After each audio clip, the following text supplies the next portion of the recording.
ఎవరు గెలిచారు, ఎవరు ఓడారు? ఇరాన్, ఇజ్రాయెల్, అమెరికా యుద్ధం చివరి దశకు చేరుకున్నట్టేనా? అమెరికా అధ్యక్షుడు డొనాల్డ్ ట్రంప్ చేస్తున్నటువంటి ప్రకటన, ఈ యుద్ధంలో మేమే గెలిచాం, ఇరాన్ సైనిక స్థావరాల్ని మొత్తం కూడా నిర్వీర్యం చేశాం, శక్తిహీనుల్ని చేశాం, ఇరాన్ పైన మా విమానాలు ఎగురుతున్నా కానీ ఇరాన్ ఏమీ చేయలేనటువంటి పరిస్థితుల్లోకి వెళ్ళిపోయింది. సో ఈ లెక్కన అమెరికా గెలిచింది, ఇజ్రాయెల్ గెలిచిందని అమెరికా అధ్యక్షుడు డొనాల్డ్ ట్రంప్ చేస్తున్నటువంటి ప్రకటనతో ఈ యుద్ధం ఇక ముగింపు దశకు చేరుకుందేనా అన్నటువంటి భావన కలుగుతోంది. బట్ అదే సమయంలో కొన్ని గంటలు వెనక్కి వెళ్తే ఇరాన్ శక్తి సామర్థ్యాలను కూడా అంత తక్కువ అంచనా వేయాల్సినటువంటి అవసరం లేదు. ఎందుకంటే వాస్తవ పరిస్థితి మాత్రం ట్రంప్ చెప్తున్న దానికి కొంత భిన్నంగా కనిపిస్తోంది. ఈ ఉద్రిక్తతలు తగ్గడానికి బదులు అవి ఇంకా తీవ్రమవుతాయా అన్నటువంటి ఒక భావన కూడా కలుగుతోంది.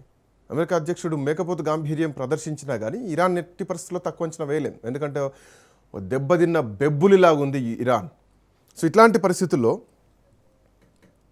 నిన్న హిందూ మహాసముద్రంలో అమెరికా, బ్రిటన్ ఉమ్మడి సైనిక స్థావరాలపైన అంటే నిన్నటి అప్డేట్ ప్రకారం ఒక 2 days బ్యాక్ జరిగినటువంటి ఇన్సిడెంట్ చూసుకుంటే కనుక ఇరాన్ 2 క్షిపణులు ప్రయోగించింది డియోగో గార్సియా టార్గెట్గా. వాస్తవానికి ఆ టార్గెట్ రీచ్ అయింది 3800 కిలోమీటర్ల దూరంలో. అనుకున్నటువంటి లక్ష్యాన్ని చేరుకోలేకపోయినా కానీ ఇరాన్ సామర్థ్యం గతంతో పోలిస్తే గతంలో 2000 కిలోమీటర్లే ఉంటుందని ప్రపంచం భావన, కానీ 3800 కిలోమీటర్ల వరకు క్షిపణి వెళ్తుందంటే ఇరాన్ సామర్థ్యం ఏ స్థాయిలో ఉంది. అటు హౌతీలు కూడా ఇరాన్కు మద్దతుగా ఇప్పటికే క్షిపణి ప్రయోగాలు చేస్తూనే ఉన్నారు. ఈ యుద్ధం ఒకవైపు నుంచి ఆగితే, ఒకవైపు నుంచి శక్తిహీనమైతే, ఇంకొక వైపు నుంచి మళ్ళీ అంతకు మించి డబుల్ స్ట్రాంగ్ అవుతోంది. ఎటువైపు పోతోంది? అమెరికా అధ్యక్షుడు డొనాల్డ్ ట్రంప్ చేస్తున్నటువంటి ప్రకటన, ఇరాన్ ప్రస్తుతానికి ఉన్నటువంటి ఈ మౌన పరిస్థితి అండ్ హౌతీలు వేస్తున్నటువంటి క్షిపణి ప్రయోగాలు. మాట్లాడడం అందే సత్యం గారు మనతో పాటు జాయిన్ అవుతున్నారు. సత్యం గారు నమస్తే. నమస్తే శ్రీకాంత్. అమెరికా గెలిచిందా, ఇరాన్ ఓడిపోయిందా? అమెరికా విమానాలు ఇరాన్ పైన తిరుగుతున్నా కానీ ఇరాన్ ఏమీ చేయలేనటువంటి పరిస్థితుల్లో ఉందా? ఇరాన్ని తక్కువ అంచనా వేయొచ్చా? ఎట్లా చూడొచ్చు ఈ అంశాన్ని? ఆయుధపరంగా అమెరికా, ఇజ్రాయెల్ గెలుస్తుందని ముందే తెలుసు ఎవరికైనా. కాకపోతే వారంలో గెలుస్తుంది అనుకున్నది ఇప్పటికి 25 రోజులు పట్టవచ్చు, 26 లేకపోతే ఇంకా 2-3 నెలలు కూడా పట్టవచ్చు మళ్ళీ పునఃప్రారంభం అయితే. కానీ ఆయుధ పరంగా, టెక్నాలజీ పరంగా అమెరికా, ఇజ్రాయెల్ గెలుస్తుంది అన్నటువంటి విషయం అడ్వాన్స్గా అందరికీ తెలుసు. ఎన్నాళ్ళు ప్రతిఘటన అనేటువంటిదే ముఖ్యం. అవును. కానీ ప్రపంచ అభిప్రాయం పరంగా ఇరాన్ గెలిచింది. ఎందుకంటే ఇప్పుడు 5 రోజులు మేము విరామం ఇస్తున్నాం చర్చలకు అని అమెరికా దిగిరాటం అంటే అది అమెరికాలో ఉన్న ప్రజలకు తలొగ్గి, ప్రపంచ ప్రజల అభిప్రాయాన్ని తలొగ్గి, వివిధ దేశాల అధినేతల ఒత్తిడికి తలొగ్గి ఇవాళ విరామం ప్రకటించండు. కాబట్టి నేను గెలిచిందని విరామం ప్రకటించలే, చర్చలు చేస్తాం, ఆ చర్చలకు కోసం నేను విరామం ప్రకటిస్తున్నా అన్నాడు. కాబట్టి ఎప్పుడైనా ఆయుధం టెక్నాలజీ పరంగా అమెరికా, ఇజ్రాయెల్ అప్పర్ హ్యాండ్ అనే విషయం అందరికీ తెలిసిందే, యుద్ధం ప్రారంభం కాకముందు కూడా తెలిసిందే. కాకపోతే మాకున్న బలంతో వారం రోజులు ఆక్యుపై చేస్తాం అన్నది ఇప్పటికి నెలగా వస్తుంది. రెండోది, భూతల యుద్ధం చేయడానికి అమెరికన్ ఇంటెలిజెన్స్ సంస్థలు చాలా నష్టపడతామని చెప్పేసి రిపోర్ట్స్ కూడా ఇచ్చారు ట్రంప్కు. దాంతో అది మరింత యుద్ధ భారం మోయాల్సినటువంటి అవసరం వస్తుంది అని చెప్పి తర్వాత భౌతికంగా సైనికులను లాస్ కావాల్సి వస్తుంది. ఇటువంటిది వాళ్ళకి ఎక్స్పీరియన్సెస్ ఉన్నాయి, 2 ఎక్స్పీరియన్సెస్, వియత్నాంలో, తర్వాత ఆఫ్ఘనిస్తాన్లో కూడా. మరి అమెరికా ఆయుధ సంపత్తితో పోస్తే వియత్నాంలో AK-47 తప్ప ఏమి లేవు. అట్లనే తాలిబాన్లు కూడా అంతే, AK-47 తప్ప వాళ్ళకు కూడా ఏమి లేవు. కానీ 2 దేశాల నుంచి కూడా తోక ముడుచుకొని రావాల్సి వచ్చింది అమెరికా, వియత్నాం నుంచి, తాలిబాన్ల దగ్గర, ఆఫ్ఘనిస్తాన్ నుంచి కూడా.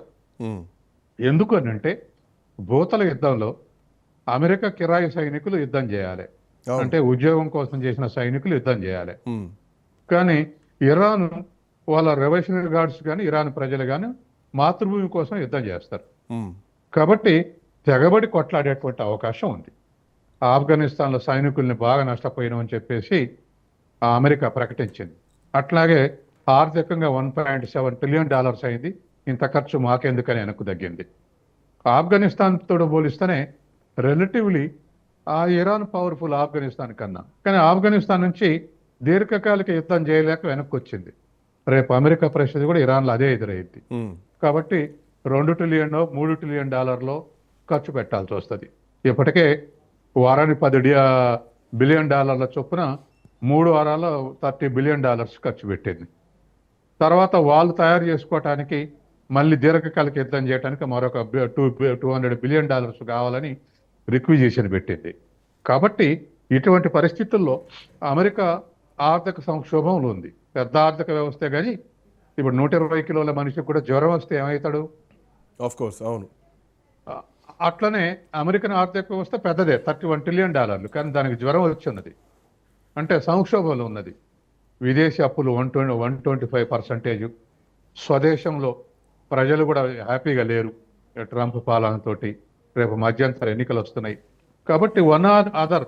సరే, ఇక్కడ అంటే ఈరోజు ట్రంప్ చేస్తున్నటువంటి ప్రకటన ఏంటంటే మేమే గెలిచాం, ఇక చర్చలకు సిద్ధమవుతున్నాం అని చెప్పేసి ఇస్తున్నటువంటి కామెంట్స్. బట్ ద పాయింట్ ఏంటంటే ఇరాన్ని చేతిలో పట్టుకోవాలంటే ఆ బలమైనటువంటి నాయకత్వాన్ని తొలగించాలి అన్నది మొదటి నుంచి ట్రంప్ మాట్లాడుతున్నారు, ఇజ్రాయెల్ మాట్లాడుతున్నటువంటి అంశం. అంటే ఒక మెయిన్ ఫేజ్ నాయకత్వం తొలగిపోతే వ్యవస్థ మొత్తం కుప్పగోలుతుంది అన్నటువంటి ధోరణిలో ట్రంప్ ఉండే. బట్ అది జరగలేదు. మొజ్తబా ఖమేనీ తర్వాత పగ్గాలు తీసుకున్నారు. ఆయన ఇప్పుడు ఎక్కడున్నారో ఎవరికి తెలియదు. ఆయన గురించి ఎట్లాంటి సంకేతాలు బయటకు రావట్లేదు. మొన్న ఏదో లేఖ ఒకటి బయటకు వచ్చింది. బట్ ఇప్పుడు ఒకవేళ చర్చలు జరపాలంటే ఎవరితో చర్చలు జరుపుతారు? ఇప్పుడు ట్రంప్ మంచి ప్లాన్లోనే ఉన్నాడు. ఏదో ఇరాన్ మేము అమెరికాతో చర్చలు జరపలేదని ప్రకటించాడు. 2 రోజులుగా మేము చర్చలు జరుపుతున్నాం అని చెప్పేసి ట్రంప్ అంటున్నాడు. అంటే అదర్ దాన్ ఖొమేనీ అనుచరులు ఇప్పుడు అధికారంలో ఉన్నటువంటి ప్రభుత్వం కాకుండా ఇతరుల ద్వారా ఈ చర్చలు జరుగుతున్నాయి అనఫిషియల్గా. అంటే ఇప్పుడు ఉన్నటువంటి ప్రభుత్వాన్ని ఎట్లా గోలదోయచ్చు, తర్వాత పార్టిసిపేషన్ అంటే ఇప్పుడున్నటువంటి ప్రభుత్వంతో కలిసి అమెరికా ఏజెంట్లు ఎట్లా పవర్ని పంచుకోవాలి, తర్వాత హార్ముజ్ జలసంధిలో ఇరాన్తో పాటు అమెరికా కూడా ఎట్లా భాగం వస్తుంది దాన్ని కంట్రోల్ చేయటంలో, ఇటువంటి కుచితాలన్నీ ఇవాళ ట్రంప్ ప్రయత్నం చేస్తూ ఉన్నాడు గత 4 రోజులుగా. దాంట్లో భాగంగానే నేను చర్చలు జరుపుతున్నాం అనేటువంటి ప్రకటన ఇచ్చాడు. కాబట్టి ఇవాళ పరిస్థితిలో ఇరాన్ పవర్లో అమెరికా స్టేక్ కావాలి, అది ట్రంప్ ప్లాన్. గతంలో అసలే కూలదోసి తను నిలబెట్టేటువంటిది మధురను ఎత్తకెళ్ళి నిలబెట్టినట్టుగా వెనిజులాలో అట్లా చేయొచ్చు అనుకున్నాడు. కానీ ప్రతిఘటన చూసిన తర్వాత ఇంకొక వ్యూహం మార్చుకొని ఆ స్టేక్ అంటే అమెరికా మాకు యుద్ధం ఖర్చు అయింది, యుద్ధం ఖర్చు కింద మీరు మాకు బాకీ పడి ఉన్నారు కాబట్టి మాకు కూడా దాంట్లో పాలనలో భాగం కావాలి, ఆయిల్లో భాగం కావాలనేటువంటి యోచనలు ఉన్నాడు.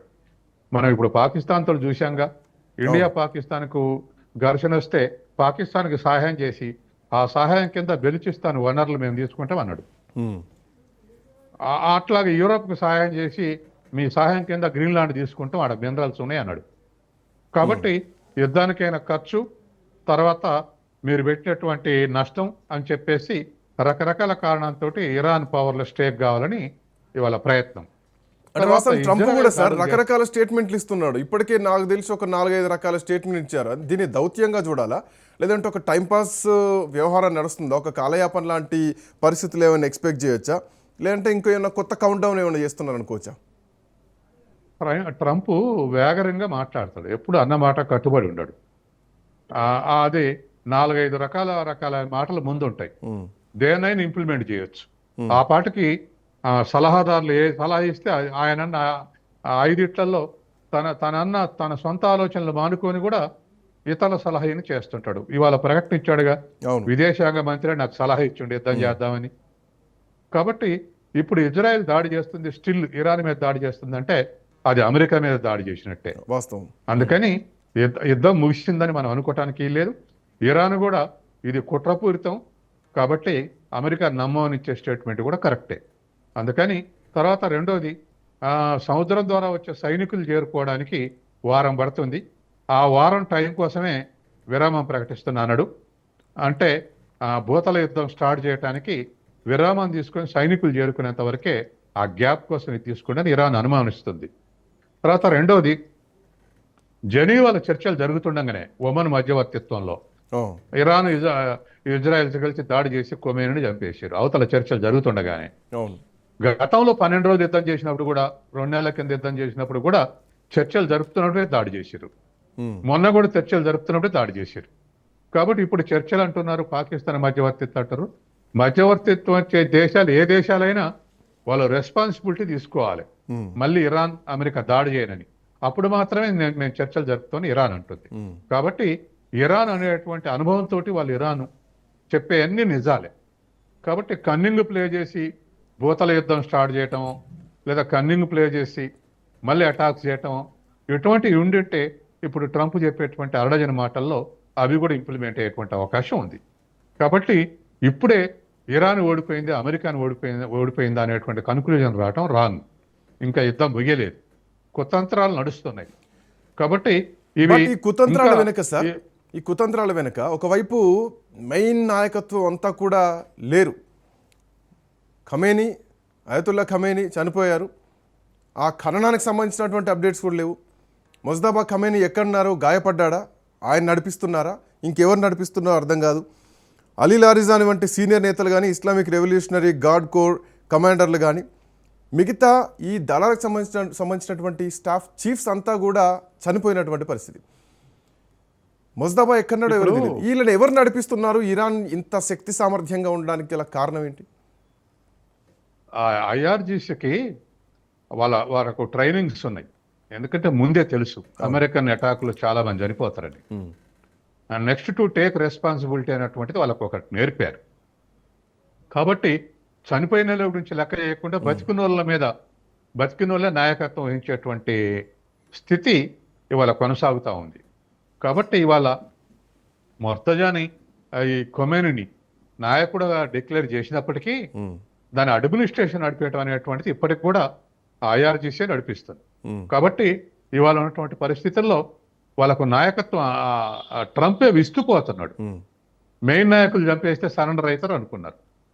కానీ ఒక తరం చంపేసిండు, 2వ తరం చంపేసిండు, 3వ తరాన్ని కూడా చంపేసిండు. 3 తరాల నాయకత్వాన్ని ఆ హైరార్కీలో 3 హైరార్కీస్ని చంపేసిండు. అయినా స్టిల్ దే ఆర్ ఫైటింగ్. తర్వాత అందులో ఆర్గనైజ్డ్గా, అంటే యుద్ధం ముగిసింది అనగానే సాంబార్పాటి చేతులు ఎత్తేయలేదు. మేము నమ్మం అమెరికా అన్నారు. అంటే దాని అర్థం ఏమిటి? ఆర్గనైజ్డ్ థింకింగ్ నడుస్తుంది ఇంకా కూడా ఇరాన్లో. అది టాప్ లీడరా లేదా మధ్యస్థ లీడరా పక్కకు పెడితే ఒక ఆర్గనైజ్డ్ ఎఫర్ట్ నడుస్తుంది. లేకపోతే వెంటనే కుంకులు చల్లుకొని చర్చలకు వచ్చేవాళ్ళు. కాబట్టి ఇప్పటికి కూడా ఆర్గనైజ్డ్గా వ్యవహరిస్తున్నారనేటువంటిది అది ఒక ఇండికేషన్.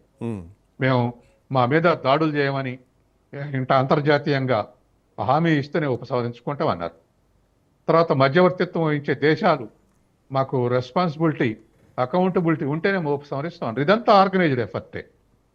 కాబట్టి ఇప్పటికి కూడా ఆర్గనైజ్డ్గా థింక్ ట్యాంక్ పనిచేస్తుందంటే వాళ్ళు 10 మందో 5గురో మొత్తం మీద సమిష్టిగా వ్యవహరించేటువంటి వ్యవహారం నడుస్తూ ఉంది. అందుకని ఇవాళ అమెరికా తను ఏం ప్లాన్ చేస్తుంది, ఏ కన్నింగ్ ప్లే చేస్తుంది, అది ఇజ్రాయెల్ దాడి పేరు మీద ఇంకా అమెరికానే దాడి చేస్తుందా, ఇవన్నీ కూడా మనకి ఇప్పుడు ఈ 4-5 రోజులు గలుస్తుంటే కానీ తెలియదు. తర్వాత మధ్యవర్తిత్వం ఇస్తాం అనుకున్నటువంటి పాకిస్తాన్ కానీ లేదా ఈజిప్ట్ కానీ ఇటువంటి దేశాలకు ఏమైనా అసలు రెస్పాన్సిబిలిటీ ఉందా, దాన్ని ఆ రెస్పాన్సిబిలిటీ తీసుకునేటువంటి శక్తివంతులు ఉన్నారా? ఉదాహరణకు పాకిస్తాన్ ఉంది, అది ఎన్నికైన ప్రభుత్వం కాదు. ఎన్నికైన ప్రభుత్వాన్ని ఇమ్రాన్ ఖాన్ గోలదోసి అధికారంకి వచ్చిన వాళ్ళు. తర్వాత వాళ్ళు కూడా ఒకే పార్టీ కాదు, 2-3 పార్టీలు ఉన్నాయి. మళ్ళీ ఆ పార్టీలో అధికారం లేదు, అంతా మున్నీరే నడిపిస్తున్నాడు. కాబట్టి వాళ్ళు సమిష్టి నిర్ణయాలు తీసుకొని మధ్యవర్తిత్వం వహించే కెపాసిటీ అమెరికాని కంట్రోల్ చేసుకుంటా చర్చ అడిగిపోయినటువంటి పరిస్థితి ఉందా, లేకపోతే అమెరికా తరఫున ఏజెంట్గా వ్యవహరిస్తున్నారా అనేటువంటిది కూడా తేలుతుంది. అది మనం రోజులు గడుస్తుంటే తేలేటువంటి అవకాశం ఉంది. మూడో వైపు, ఒకవేళ పాకిస్తాన్ ఆధ్వర్యంలో ఈ చర్చలు యుద్ధం ముగిస్తే భారతదేశం డిగ్రేడ్ అవుతుంది. ఎందుకంటే అలా మధ్యవర్తిత్వం ఉంచేటువంటి శక్తి భారతదేశానికి ఉంది. కానీ భారతదేశ నాయకత్వం దూరంగా అవకాశవాదంగా ప్రవర్తించేది. సార్ యునిషన్ ఇందులో చురుకైన సార్ పాత్ర. ఒకవేళ అమెరికా అంటే మీరు కంటిన్యూ చేయండి సార్ ఇండియాది. ఇంకో డౌట్ ఏంటంటే ఇందాక మీరు పాకిస్తాన్ అంశం తీసుకొచ్చారు కాబట్టి రేపు పొద్దున పాకిస్తాన్ భూభాగాన్ని ఒక్క మాట పూర్తి ఎస్ చేస్తా. ఎస్ అనేక మంది ఎక్స్పర్ట్స్, ఇండియన్ ఎక్స్పర్ట్స్ చురుకుగా వ్యవహరించదగ్గర మనం ఇప్పుడు బాగా చురుకుగా వ్యవహరించాలి. ఒకవైపు అమెరికా పక్కన లేదా అమెరికాకు వ్యతిరేకంగా నెహ్రూ నాటి నుంచి ఇందిరాగాంధీ వరకు లాంటిది పాత్ర నిర్వహించకపోయినా వాజ్పేయి అద్భుతమైన పాత్ర నిర్వహించిండు పాయింట్. ఇటువంటి మధ్యవర్తిత్వం వహించి. కాబట్టి ఆ పాత్రని తీసుకోవాలి. మన దేశం యొక్క చురుకైన పాత్రని, మన నాయకత్వ పాత్రను వదులుకోవద్దు అని చెప్పేసి అనేక మంది ఇంటర్నేషనల్ ఎకనామిక్ ఎక్స్పర్ట్స్, తర్వాత మాజీ రాయబారులు వీళ్ళందరూ రిక్వెస్ట్ చేశారు. అది ఇవాళ మన చేతుల నుంచి పోయి పాకిస్తాన్ మధ్యవర్తిత్వం వహించేటువంటి స్థితి రావడం అంటే ఖచ్చితంగా ఇంటర్నేషనల్ గా మన ఇమేజ్ తగ్గినట్టే. చెప్పండి. బట్ అదే పాకిస్తాన్ అంత ధైర్యం చేస్తుందా? ఎందుకంటే ఇక్కడ చాబహార్ పోర్ట్ ఏమైనా అమెరికా యూజ్ చేసుకునేటువంటి ఛాన్సెస్ ఉంటాయా రేపు పొద్దున గ్రౌండ్లోకి దిగితే, అంటే భూతల యుద్ధం చేస్తే గనక అట్లాంటి పరిస్థితి ఉంటుందా? పాకిస్తాన్ దీనికి అంగీకరిస్తుందా? పాకిస్తాన్ కాదని లేదండి అమెరికాని. ఎందుకంటే అసలు అమెరికన్ మొత్తం పాకిస్తాన్ డిఫెన్స్ ని అమెరికా మానిటరింగ్ చేసుకుంటూ నడిపిస్తుంది. చివరికి ఒక సమయంలో వాళ్ళకు ఉన్నటువంటి ఆటమిక్ వెపన్స్ అన్ని దాదాపు 172 ఆటమిక్ వార్ హెడ్స్ ఉన్నాయి వాళ్ళకు. వీటన్నిటిని మరి మా కంట్రోల్లో ఉంచమనే స్థితికి వచ్చింది అమెరికా. ఎందుకంటే ఉగ్రవాదులు అమెరికా వ్యతిరేకులు ఎక్కడున్నా. ఇప్పుడు ఉన్నటువంటి పరిస్థితుల్లో ఏ దేశంలో ఉగ్రవాదులు అమెరికా యాంటీ అమెరికా స్టాండ్లో ఉన్నటువంటి వాళ్ళు. వాళ్ళ చేతులకి పోతే మా దేశానికి నష్టం. కాబట్టి మా దేశానికి నష్టం కాబట్టి అవి మీ ఆధ్వర్యంలో క్షేమంగా ఉంటాయా లేదా మా ఆధ్వర్యంలో తీసుకోమంటారా అనేంత స్థితిలో ఉంది అమెరికా. కాబట్టి ఇవాళ ఉన్నటువంటి పరిస్థితుల్లో అమెరికా ఏజెంట్గా వ్యవహరించాల్సి తప్ప స్వతంత్రంగా వ్యవహరిస్తుందని నేను అనుకోను పాకిస్తాన్. కాబట్టి ఇదే పాకిస్తాన్ విషయంలో ఒకవేళ అమెరికా గనక అదనపు బలగాలను పంపుతున్నది, ఇప్పటికే ట్రూప్లను పంపుతుంది, సంకేతాలు ఇస్తుంది అన్నది మనకు వినిపిస్తుంది, కనిపిస్తుంది కూడా. మొత్తం ఇప్పటికే ఉన్నటువంటి 4,500 మంది మెరైన్లు, 50,000 మంది సైనికుల సోల్జర్ సంఖ్యను కూడా పెంచుకుంటూ పోతోంది. ఒకవేళ ముందుకు అడిగేయాలనుకుంటే కనుక చాబహారే చాలా అత్యంత ఇంపార్టెంట్ ప్లేస్ అని చెప్పాలి వీళ్ళు గ్రౌండ్కి వెళ్ళడానికి. సో పాకిస్తాన్ మీరు అంటున్నారు పాకిస్తాన్ లాంగెస్ట్ మిత్రదేశం కాబట్టి చెప్పలేము పాకిస్తాన్ ఏమైనా చేయొచ్చు అని చెప్పేసి. బట్ అదే జరిగితే కనుక పాకిస్తాన్ ఒప్పుకుంటుందా? అంత పెద్ద రిస్క్ తీసుకుంటుందా? ఖచ్చితంగా ఒప్పుకోలేనంత శక్తి లేదు పాకిస్తాన్కి. ఎందుకంటే ఆ వెస్ట్ వైపు, ఇరాన్కి వెస్ట్ వైపు ఉన్నటువంటి బోర్డరు ఇరాక్ చేతిలో ఉంది. ఇరాక్ లో స్థావరం ఉంది, అమెరికా స్థావరం ఉంది, అమెరికా గ్రిప్ లోనే ఉంది ఇరాక్. తర్వాత యువతల వైపు నుంచి బెలూచిస్తాన్ బోర్డర్ ఉంది, పాకిస్తానే బోర్డర్ ఉంది. కాబట్టి పాకిస్తాన్ నుంచి కూడా దాడి చేసే అవకాశం ఉంది ఇరాన్ మీద. మరొక వైపు ఆఫ్ఘనిస్తాన్ ఉంది బోర్డర్గా. ఇప్పుడు ఆఫ్ఘనిస్తాన్ సహకరిస్తుంది అనుకోం, కానీ ఇవాళ రెండు వైపులా, అటువైపు నుంచి ఇరాక్, ఇటువైపు నుంచి పాకిస్తాన్ సహకరిస్తే ఖచ్చితంగా ఇరాన్కు కొంత దెబ్బే. అందుకని ఇవాళ చర్చలు అనే పేరు మీద, రాకపోకల పేరు మీద పాకిస్తాన్ దానికి అనుగుణంగా కన్వర్ట్ చేసుకుంటుందేమో అన్నటువంటి అనుమానం నాకుంది. భూతల యుద్ధానికి కావాల్సినటువంటి వనరు పాకిస్తాన్. సో వాటితో పాటు సార్ ఈ సౌదీ అరేబియా కానీ, యూఏఏ కానీ వీటి నుంచి ఉండేటువంటి పోర్టుల నుంచి కూడా ఏమైనా సపోర్ట్ తీసుకునేటువంటి అవకాశం ఉంటుందా? ఇక వాళ్ళ ఇష్టమేం లేదండి, గల్ఫ్ దేశాల ఇష్టమేం లేదు, అమెరికా ఇష్టమే. ఎందుకంటే వాళ్ళు స్వతంత్రంగా వ్యవహరించే స్థితిలో లేరు. మన తేలిపోయింది. మా దేశం నుంచి దాడి చేయొద్దు ఇరాన్ నుంచి, మీరు ఇజ్రాయెల్ నుంచి దాడి చేయాలి అని ఒక్క మాట అనలేకపోయారు. అన్ని దేశాల స్థావరాల నుంచి అమెరికా దాడి చేసింది కాబట్టి ఆయా స్థావరాల మీద ఇరాన్ దాడి చేసింది. దరిదాపు ఆ స్థావరాల మీద దాడి చేసినందుకు దరిదాపు అమెరికాకు సుమారు ఒక $20 బిలియన్ నష్టం జరిగింది ఆ స్థావరాల మీద దాడి చేసినందుకు. అందుకని ఇవాళ ఉన్నటువంటి పరిస్థితుల్లో స్థావరాల మీద దాడి వాళ్ళు స్టేట్మెంట్ కూడా ఇచ్చారు, మేము మీ దేశాల మీద దాడి చేయటం మా ఉద్దేశం కాదు, మీ దేశంలో అమెరికా స్థావరాల మీద చేయటమే మా ఉద్దేశం అని. తర్వాత రెండోది ఆయిల్ సంక్షోభం, ఆయిల్ బావుల మీద దాడి చేసి హర్ముజ్ జలసంధిని మూసేస్తే ఇంటర్నేషనల్ ప్రెజర్ రావాలి అమెరికా మీద అనేటువంటి వ్యూహాత్మకంగా చేశారు. ఒక 10 days బ్యాకే ఆ హర్ముజ్ సంధి మూసేయక ముందే ఇంటర్నేషనల్ ఎక్స్పర్ట్స్, అంటే ఆయా దేశాల ఎక్స్పర్ట్స్ దీన్ని ఎక్స్పెక్ట్ చేశారు. ఇరాన్ చేసిన ఫస్ట్ ప్రపంచ ప్రకటన కూడా దీన్ని- హర్మూజ్ మీదనే కొట్టిందిగా. అవును, కాబట్టి ఇది ఇప్పుడు అన్ని దేశాలు రియాక్ట్ అయ్యే పరిస్థితి అవును. వచ్చింది. మరి పర్టికులర్ అయితే ఇప్పుడు అబుదాబి కానీ లేకపోతే దావోస్ కానీ లేకపోతే ఆడున్న 2-3 దేశాలు ట్రాన్స్పో ఇప్పుడు ఈ విజిటర్స్ కు పెద్ద డెస్టినీ అవి, అవును. స్వర్గలోకం వాటికి. ఇవాళ వాళ్ళ బజార్లన్నీ ఖాళీగా ఉన్నాయి. ఆర్థికంగా బలంగా ఉన్నటువంటి దేశాలు కూడా ఖాళీగా ఉండిపోయినాయి. అటువంటి దేశాలు కూడా అమెరికా మీద ఒత్తిడి తెస్తున్నాయి. తర్వాత ప్రపంచవ్యాప్తంగా ఇన్వెస్ట్మెంట్స్ ఉన్నాయి. ఇవాళ అరబ్ దేశాలు ఉన్నటువంటి ఇన్వెస్ట్మెంట్ అంతా అరబ్ దేశాలే కావు, అవును. ఇతర దేశాల మల్టీనేషనల్ కంపెనీస్ వాళ్ళందరూ ఒత్తిండేటువంటి అవకాశం ఉంది. అమెరికాలో ఒక దేశాధినేతంగానే ఒక కార్పొరేట్ ఇన్వెస్టర్ ఎక్కువ ఒత్తిడి తేగలరు.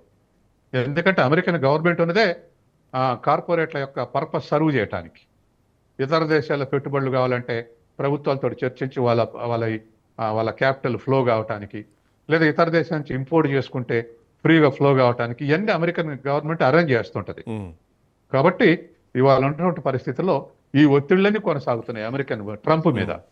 ప్రజలే కాదు, కామన్ మ్యానే కాదు, ఇటువంటి ఒత్తిళ్లు ఉన్నాయి. కాబట్టి మీరు అన్నట్టు సాధ్యమయ్యేటువంటి పనే, ఎందుకంటే పాకిస్తాన్కి వేరే ఆప్షన్ లేదు. అమెరికా టేక్ ఓవర్ చేసుకోవడానికి కూడా అవకాశం ఉంది. హర్మూజ్ జలసంధికి బలగాలు వెళ్ళాలంటే పాకిస్తాన్కు సరిహద్దుగా 150 కిలోమీటర్స్ నాకు తెలిసి చాబహార్ పోర్ట్ ఇరాన్కు ఉన్నటువంటి ఏకైక ఓపెన్డ్ పోర్ట్ అది. So there is a chance కదా 150 కిలోమీటర్స్ హర్మూజ్ని ఆక్యుపై చేసుకోవడానికి. ఖచ్చితంగా, ఎందుకంటే మనకు హార్ముజ్ జలసంధికి ఉన్నటువంటి దూరం 2500 కిలోమీటర్లే, 2200 కిలోమీటర్లే. కాబట్టి ఖచ్చితంగా ఇవాళ ఉన్నటువంటి ఖచ్చితంగా వాళ్ళ సైన్యాలు డిగోగోరిషా నుంచి పంపుతారు, తర్వాత త్రూ పాకిస్తాన్ ద్వారా పంపుతారు. ఎట్లాగో ఇప్పుడు ఉన్నటువంటి స్థావరాలు 8 స్థావరాలు ఉన్నాయి చుట్టూ. కాబట్టి భూతల యుద్ధం స్టార్ట్ చేయడానికి ఇది ఒక విరామం అని ఇరాన్ అంటున్నటువంటిది మనం ఖచ్చితంగా విలువదగ్గదే, ఆలోచించదగ్గదే. సరే, అంటే ఏ ప్రాంతాల నుంచి దండయాత్ర చేయడానికి అమెరికాకు ఈజీ ఉన్నటువంటి ప్లేసెస్ ఉన్నాయి? అంటే ఒకవైపు ఒక వెస్ట్ టర్కీ ఉంది. ఆ టర్కీ పాకిస్తాన్కి మిత్ర దేశం. ఆ మేరకు టర్కీ సహకరిస్తుందా లేదా అనేటువంటిది చూడాలి. అవును. తర్వాత రెండవది సిరియాలో దాని మిత్ర ప్రభుత్వం ఉంది పక్కనే, ఇటు ఆఫ్ఘనిస్తాన్ అమెరికా మిత్ర ప్రభుత్వం ఉంది. తర్వాత ఇటు ఆఫ్ఘనిస్తాన్ ఉంది. కాబట్టి ఆ తర్వాత పక్కనే వెస్ట్ ఇరాక్ ఉంది. అవును. ఈస్ట్ ఆఫ్ఘనిస్తాన్, తర్వాత పాకిస్తాన్ ఉంది. కాబట్టి శత్రు దేశాలు పెద్దగా లేవు, అందుకని సహకరించే అవకాశం ఎక్కువ ఉంది. అందుకని ఒకేసారి కేవలం ఆరుమర అటాక్ చేస్తే ఎక్కువ రోజులు పడుతుంది, రెసిస్ట్ చేస్తాను అనుకుంటే ఇట్లా చుట్టూ ముట్టడేసి దాడి చేయాలంటే యోచనలో ఉందేమనేది ఇది. కాబట్టి ఇరాన్ కూడా ఒక స్టేట్మెంట్ వచ్చింది, ఇంకా మా పవర్ ఏందో చూస్తారు భూతల యుద్ధంలని. బహుశా ఆ విషయంలో ఇరాన్ కి కొంత బలం ఎక్కువగా ఉండొచ్చు అనుకోవచ్చు కదా, ఎందుకంటే ఇరాన్ ఖచ్చితంగా టెక్నికల్ గా కొంచెం తక్కువైనా కానీ సైనిక పరంగా కానీ ఆయుధ పరంగా కానీ కొంత స్ట్రాంగ్ గానే ఉంది. అన్నిటికన్నా ముందు కమిట్మెంట్, డెడికేషన్ తోటి అడ్వాంటేజ్లు ఉంటుంది. ఇప్పుడు IRGC అనేది వాళ్ళ మాతృదేశం కోసం ఏర్పాటుపడిన సైన్యం. అవును. అమెరికా సైన్యం జీతాల కోసం చేసే సైన్యం, వాళ్ళు ఉద్యోగాల కోసం చేసినటువంటి వాళ్ళు. అమెరికా మీద దాడికి పోతే వాళ్ళ ఫైట్ కూడా అట్నే ఉండొచ్చు. కానీ ఇంకో దేశం వచ్చి యుద్ధం చేయాలంటే అది కూడా ఆలోచించదగ్గ విషయంగా. వాళ్ళ దేశాన్ని వాళ్ళు వియత్నాంలో ఎట చేసారు, ఆఫ్ఘనిస్తాన్లో ఎట చేసారు, ఇవాళ ఇరాన్లో కూడా అట చేసే అవకాశం ఉంది. అందులో వీళ్ళకు ఉన్నటువంటి ఇంకో అడ్వాంటేజ్ అంటే మతం అనేటువంటి ఒక ఫెనటిజం ఉంది ఇరాన్కు. కాబట్టి దాన్ని కట్టుబడి చేస్తున్నప్పుడు ఇంకొంచెం అగ్రెసివ్గా బిహేవ్ చేసే అవకాశం ఉంది. కాబట్టి ఈ ఆస్పెక్ట్ లో భూతల యుద్ధం చేస్తే పెద్ద ఎత్తున నష్టాలు జరిగే అవకాశం ఉంది. దరిదాపు మరి పాకిస్తాన్లో చేసినట్టు ఊచకోత కోయాల్సి వస్తుంది. కానీ ఇరాన్ విషయానికి వస్తే ఒక సుప్రీం నాయకుడు చనిపోయాడు, ఆ పెయిన్తో ఉన్నారు. ఎట్ ది సేమ్ టైం ముజ్దాబా ఎక్కడున్నారో తెలియదు, కీలకమైన నాయకత్వం పోయింది. బట్ అయినా కానీ ఆ సిద్ధాంతం ఏదైతే ఉందో ఆ సిద్ధాంతంతోనే వాళ్ళంతా అగ్రెసివ్గా పోతున్నారు. మోరోవర్ ఇదంతా అయిన తర్వాత ఇరాన్ ప్రజలు తిరగబడతారేమో, ప్రభుత్వానికి వ్యతిరేకంగా అయిపోతారేమో అనుకుంటే అది ఆ అంచనాలు మొత్తం కూడా తలకిందులు అయిపోయాయి. ఈవెన్ అమెరికా కూడా ఈ విషయంలో షాక్ అయ్యే ఉండొచ్చు. బట్ అమెరికా ముందే మేము చెప్పా, ఒక నెల రోజుల ముందే మనం డిబేట్లో నేను చెప్పా, ఇరాన్ ప్రజలు ఖొమేనీ వ్యతిరేకత ఏ మాత్రం ఉన్నా అమెరికా వ్యతిరేకతలో అది డిజపీర్ అయింది. లేదా అది ఎవాపరేట్ అయిపోద్ది ఆ వ్యతిరేకత విత్ ఇన్ ది కాంట్రడిక్షన్. బేసిక్గా అమెరికా వ్యతిరేకులు ఇరాన్ ప్రజలు. అవును. ఎందుకంటే ఒక తరం నుంచి దాడి చేస్తారు ఇరాన్ మీద, ఇవాళ కాదు. ఇజ్రాయెల్ ఎప్పటి నుంచో దాడి చేస్తుంది. అవును. కాబట్టి ఆ వ్యతిరేకత ఇవాళ కుమని వ్యతిరేకత అనేది ఎవాపరేట్ అయిపోయింది. ఇప్పుడు అమెరికన్ వ్యతిరేకత ప్రజల్లో ఉంది. ఎవడో ఒకడారు ఉంటాడు, 10 మంది వరకు ఉంటారు, 10% వరకు ఉంటారు ఏ దేశంలో అయినా వ్యతిరేకించే వాళ్ళు. కానీ వాళ్ళు ఇంటర్నల్గా డిస్టర్బ్ చేసి ఆక్యుపై చేసేటువంటి స్థితిలో లేరు. ఏదన్నా ఐఆర్జీసీలో చీలికొచ్చి తప్ప. సార్, ఇరాన్ ముందు ఉన్నటువంటి ఆప్షన్స్ ఏంటి? అమెరికా స్టేట్మెంట్స్ కనిపిస్తున్నాయి, బట్ ఇరాన్ ఏదున్నా కానీ బలాన్ని చూపిస్తుంది తప్ప ఎక్కడా కామెంట్స్ రావట్లేదు. సో ఇరాన్ ఆలోచన ఎట్లా ఉండొచ్చు? కరెక్ట్ కాదు. ఎందుకంటే దీర్ఘకాలిక యుద్ధంలో ఇరాన్ ఓడిపోద్ది, ఇరాన్ వదులుకోవాల్సి వస్తుంది. కాబట్టి చర్చలు జరిపి చర్చల్లో టర్మ్స్ ఆఫ్ కండిషన్స్లో ఫేవరబుల్గా ఉండేట్టు చూసుకోవటం మంచిది. దాంట్లో వాళ్ళు అనేది ఏమిటి, ఇంకా ముందు అసలు అణుయుద్ధం అణు శుద్ధి కేంద్రాలు ఏవి ఉండొద్దు అంటుంది. వీళ్ళు మేము శాంతియుత ప్రయోజనాల కోసం అణుశుద్ధి చేసుకుంటాం, మీరు చెక్ చేసుకోండి అని చెప్పేసి ఇంతవరకు చెక్ చేసుకోవడానికి అనుమతి ఇవ్వలేదు. కానీ ఇప్పుడు ఇరాన్ IAEAకు చెక్ చేసుకోమనండి అని చెప్పేసి యాక్సెప్ట్ చేసి అణుశుద్ధికి మాత్రం ఇవాళ ఆటమిక్ ఎనర్జీ అనేటువంటిది అందరికి అత్యవసరం అయిపోయింది ప్రపంచంలో. కాబట్టి ఆ మేరకు పరిమితులు విధించుకొని రాజీ కుదుర్చుకోవటం మంచిది. రేపొద్దున ఇరాన్ ఏమైనా డిమాండ్స్ పెడుతుందా? హర్మూజ్ జలసంధి మీద మా పెత్తనమే ఉండాలి, అక్కడ మేము టారిఫ్లు విధిస్తాం అన్నటువంటి రూల్స్ ఏమైనా తీసుకొస్తుందా? అక్కడ ఖచ్చితంగా సిద్ధాంతం ఉండాలని అది వాళ్ళ భౌతికంగా వాళ్ళకి అందుబాటులో ఉంది. అందుబాటులో ఉంది కాబట్టి దాన్ని వదులుకోని అనటం కూడా ప్రపంచం సహించకూడదు. ఎందుకంటే ఇవాళ మనకు అండమాన్ నికోబార్ ఉంది, అటు ఒక డయూడామ్ అని ఉన్నాయి, ఇటువంటివి ఉన్నాయి. మనం వదులుకుంటామా? అంటే వదులుకున్నప్పుడు సార్ ఇరాన్ నుంచి కూడా కొన్ని ఎక్స్పెక్ట్ చేయొచ్చు, ఇరాన్ నుంచి కూడా కొన్ని రాయితీలను ఎక్స్పెక్ట్ చేయొచ్చు. అట్లాంటి రాయితీల విషయంలో కూడా ఇరాన్తో ఇదంతా జరిగేది కూడా దానికోసమే కదా, కేవలం నిక్షేపాల కోసం జరుగుతున్నటువంటి యుద్ధమే ఇది. ఇప్పుడు ఆయిల్ రిజర్వ్స్ కావాలి అమెరికాకు, దాని మీద గ్రిప్ కావాలి. అవును. మరొక దేశానికి గ్రిప్ రావద్దు, చైనా పర్టికులర్గా చైనాకు రావద్దు, గల్ఫ్ చైనాకు ఉపయోగపడద్దు అంటే పూర్తిగా తన చేతుల్లో ఉండాలి. ఇప్పటిదానికి ఇరాను చైనాకు సోవియట్ యూనియన్కి మిత్రుడు తప్ప అమెరికాకు మిత్రుడు లేదు ఇరాన్. ఇప్పుడు కూడా అట్టే మిత్రుడు ఉండొద్దు. దాని మీద సాధికారిత అమెరికాకు ఉండాలి, చైనాకు ఉండొద్దు, రష్యాకు ఉండొద్దు, ఇండియాకు ఉండొద్దు. అది దాని లాంగ్ రన్ గోల్, ఆబ్జెక్టివ్. అది పర్పస్ సర్వ్ అవుతా ఉంటే ఈల్డ్ అవుతుంటది అమెరికా, ఇరాన్ ఆ పర్పస్ సర్వ్ చేస్తూ ఉంటే. ఇరాన్ ఫైట్ ఇరాన్ వరకు అయితే గనక, ఇరాన్ ఒకవేళ ఏమాత్రం కొంచెం వీక్ అయినటువంటి పరిస్థితుల్లో సబ్స్టిట్యూట్గా ఇంకొక 2-3 గ్రూపులు వస్తున్నాయి, మనం చూడొచ్చు. హమాస్ కానీ, అట్ సేమ్ టైం హిజ్బుల్లా కానీ, ఇరాకీ మిలిషియా లాంటి ఈ గ్రూప్స్ ఏవైతున్నాయి ఇవన్నీ కూడా ఇరాన్కు మద్దతుగా ఇప్పటికే అటాక్ స్టార్ట్ చేస్తున్నాయి. సో వాటిని పెంచి పోషించేది కూడా ఇరాన్ అని చెప్పడంలో ఎట్లాంటి సందేహం లేదు. సో రేపు పొద్దున చర్చలు కనుక సఫలమైతే వాటికి నిధులు ఇవ్వద్దు, అట్లాంటి ఉగ్రవాద గ్రూపులను ఇరాన్ పెంచి పోషించొద్దు అన్నటువంటి డిమాండ్స్ను కూడా అమెరికా కానీ ఇజ్రాయెల్ కానీ పెట్టేటువంటి ఛాన్స్ ఉందా? అది ఖచ్చితంగా ఉంటది.